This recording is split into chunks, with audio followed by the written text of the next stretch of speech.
ನನ್ನೆಲ್ಲ ಪ್ರೀತಿಯ ಸ್ನೇಹಿತರಿಗೂ ನಮಸ್ಕಾರ. ಸ್ನೇಹಿತರೆ, 2025 ಜನವರಿ ತಿಂಗಳ ಮೊದಲನೇ ತಿಂಗಳಿನಲ್ಲಿಯೇ ನಾವು ವೈಕುಂಠ ಏಕಾದಶಿ ಆಚರಣೆಯನ್ನು ಮಾಡುತ್ತಿದ್ದೇವೆ. ಈ ವಿಶೇಷ ವೈಕುಂಠ ಏಕಾದಶಿಯ ಬಗ್ಗೆ ನಿಮಗೆ ಸಂಪೂರ್ಣ ಮಾಹಿತಿಯನ್ನು ತಿಳಿಸಿಕೊಡುತ್ತಿದ್ದೇನೆ. ಧನುರ್ಮಾಸದಲ್ಲಿ ಬರುವ ವೈಕುಂಠ ಏಕಾದಶಿಯು ಮಹಾವಿಷ್ಣುವಿಗೆ ಸಂಬಂಧಿಸಿದ ಅತ್ಯಂತ ಪ್ರಮುಖ ಹಬ್ಬವಾಗಿದೆ.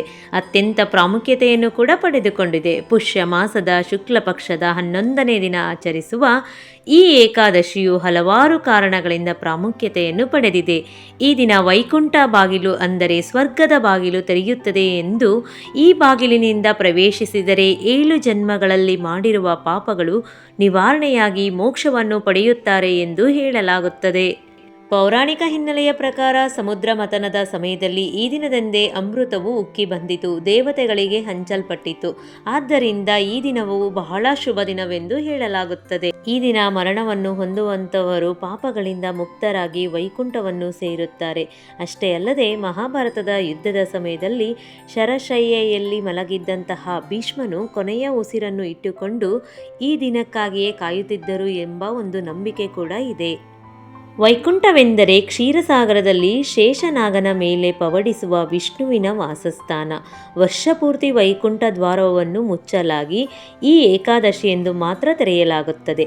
ಹಾಗಾಗಿ ಈ ದಿನ ವಿಷ್ಣುವಿನ ದರ್ಶನ ಮಾಡಿದರೆ ಸರ್ವ ಪಾಪಗಳು ನಿವಾರಣೆಯಾಗುವುದು. ಸ್ನೇಹಿತರೆ, ದ್ವಾಪರದಲ್ಲಿ ಶ್ರೀಕೃಷ್ಣನು ಗೋಪಾಲಕರಿಗೆ ವೈಕುಂಠ ದರ್ಶನ ಮಾಡಿಸಿದಂತಹ ಒಂದು ಕಥೆಯನ್ನು ತಿಳಿದುಕೊಳ್ಳೋಣ.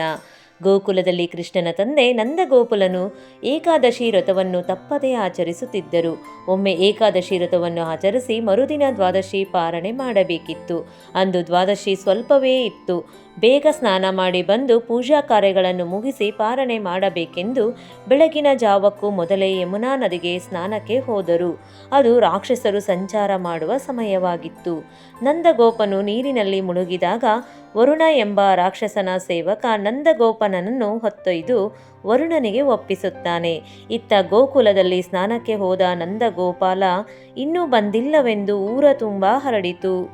ಚಿಂತಿತರಾದ ಗೋಪಾಲಕರು ಬಲರಾಮನಿಗೆ ಹೇಳಿದರು. ಈ ವಿಷಯ ಶ್ರೀಕೃಷ್ಣನಿಗೆ ತಿಳಿಯಿತು. ಗೋಪಾಲಕರಿಗೆ ಚಿಂತೆ ಮಾಡಬೇಡಿ, ನನ್ನ ತಂದೆಯನ್ನು ಕರೆದು ತರುತ್ತೇನೆ ಎಂದು ವಚನ ಕೊಡುತ್ತಾನೆ. ನಂತರ ವರುಣಲೋಕಕ್ಕೆ ಬರುತ್ತಾನೆ. ವರುಣಲೋಕದಲ್ಲಿ ಶ್ರೀಕೃಷ್ಣನನ್ನು ಕಂಡು ನಮಸ್ಕಾರ ಮಾಡಿದನು. ಪ್ರಾರ್ಥಿಸಿ ಶ್ರೀಕೃಷ್ಣನಿಗೆ ವಿಶೇಷ ಆರಾಧಿತ್ಯ ಮಾಡಿ ಗೌರವಿಸಿದರು. ಆಗ ವರುಣ ರಾಕ್ಷಸನು ತನ್ನ ಸೇವಕನು ತಿಳಿಯದೆ ಮಾಡಿದ ಕೃತ್ಯಕ್ಕಾಗಿ ಕೃಷ್ಣನಲ್ಲಿ ಕ್ಷಮೆಯಾಚಿಸುತ್ತಾನೆ. ತೃಪ್ತಿ ಹೊಂದಿದ ಶ್ರೀಕೃಷ್ಣನು ತನ್ನ ವಿವಿಧ ರೂಪಗಳ ದರ್ಶನ ಕೊಟ್ಟನು. ವರುಣನನ್ನು ಕ್ಷಮಿಸಿ ಆಶೀರ್ವದಿಸಿ ತನ್ನ ತಂದೆಯನ್ನು ಕರೆದುಕೊಂಡು ಯಮನೆಯ ದಡಕ್ಕೆ ಬಂದನು. ನಂದಗೋಪನು ವರುಣಲೋಕದಲ್ಲಿ ಕಂಡ ದೃಶ್ಯವನ್ನು, ಶ್ರೀಕೃಷ್ಣನ ವಿವಿಧ ರೂಪಗಳ ದರ್ಶನ ಕೊಟ್ಟಿದ್ದು, ಅಲ್ಲಿನ ಅತಿಥಿ ಸತ್ಕಾರ, ಕೃಷ್ಣನಿಗೆ ಉಪಚಾರ ಮಾಡಿದ್ದು ಎಲ್ಲವನ್ನು ಕಣ್ಣಿಗೆ ಕಟ್ಟಿದಂತೆ ಹೇಳುವುದನ್ನು ಭಕ್ತಿಯಿಂದ ಕೇಳಿದ ಗೋಪಾಲಕರು ತಮಗೆ ಮಾತ್ರ ಕೃಷ್ಣನ ವಿವಿಧ ರೂಪದ ದರ್ಶನ ಭಾಗ್ಯ ಇಲ್ಲವಾಯಿತು ಎಂದು ಬೇಸರಪಟ್ಟರು. ಇದನ್ನು ತಿಳಿದ ಶ್ರೀಕೃಷ್ಣ ಗೋಪಾಲಕರಿಗೆ ಯಮುನಾ ತೀರದ ಬ್ರಹ್ಮಕುಂಡದಲ್ಲಿ ಸ್ನಾನ ಮಾಡಿ ಬರಲು ಹೇಳಿದನು. ಎಲ್ಲ ಗೋಪಾಲಕರು ಯಮುನೆಯ ಬ್ರಹ್ಮಕುಂಡದಲ್ಲಿ ಸ್ನಾನ ಮಾಡಿ ಬಂದರು. ಶ್ರೀಕೃಷ್ಣನು ಗೋಪಾಲಕರಿಗೆಲ್ಲ ತನ್ನ ವಿವಿಧ ರೂಪಗಳ ದರ್ಶನ ಮಾಡಿಸಿದನು. ಹೀಗೆ ಗೋಪಾಲಕರು ಶ್ರೀಕೃಷ್ಣನ ದಿವ್ಯ ರೂಪದ ದರ್ಶನವನ್ನು ಕಣ್ತುಂಬಿಕೊಂಡರು. ಇದು ನಡೆದಿದ್ದು ಇಂದಿನ ಭೂವೈಕುಂಠ ಎಂದು ಪ್ರಸಿದ್ಧಿ ಪುಣ್ಯಕ್ಷೇತ್ರವಾದ ತಿರುಪತಿಯಲ್ಲಿ. ಗೋಪಾಲಕರಿಗೆ ಕೃಷ್ಣನು ದಿವ್ಯ ದರ್ಶನ ತೋರಿದ್ದು ವೈಕುಂಠ ಏಕಾದಶಿ ಎಂದು. ಹೀಗಾಗಿ ಭೂವೈಕುಂಠದಲ್ಲಿ ನೆಲೆಸಿರುವ ತಿರುಪತಿಯ ಶ್ರೀನಿವಾಸನ ದರ್ಶನ ಪಡೆದವರಿಗೆ ಪುತ್ರ ಪೌತ್ರಾದಿ ಸಂಪತ್ತು, ಅಭಿವೃದ್ಧಿ, ಆರೋಗ್ಯ ಭಾಗ್ಯ ಸೇರಿದಂತೆ ಸಕಲವನ್ನು ವಿಷ್ಣು ಕರುಣಿಸುವವನು.